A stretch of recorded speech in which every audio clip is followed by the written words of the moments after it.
waited a moment and then turned to whisper back, "Oh, that's sad." She paused a few seconds longer, grimacing with discontent. "Don't worry, I won't tell Daddy." A chill ran down my spine as she spoke that final sentence. The words she spoke were so unnerving.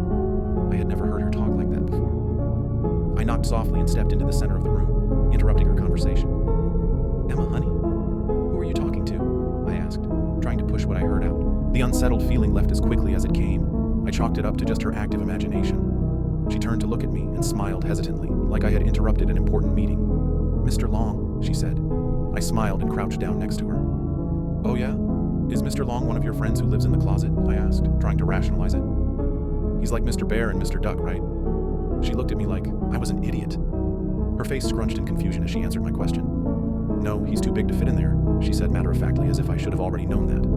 I admit, something about the way she said that didn't sound playful or childish. It sounded so sincere, so haunting for some reason.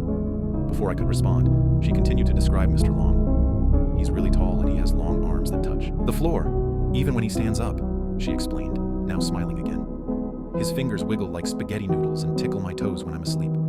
She giggled and looked up at me with a face full of such happiness that I almost couldn't perceive how disturbing her description was. "He lives in the wall with his friend. She's really nice," she said, before scooting closer to the closet door. "What?" I thought to myself. There can't be another one. It was unsettling enough to think about an imaginary friend tickling my daughter's feet at night. But now he lives inside the walls with another girl. I looked down at her, holding a slight grin, hoping that it was no more than just her wild imagination. A few moments of silence followed, letting the thoughts sink further and further into my brain. She looked up at me as if I understood. "Like for part 4.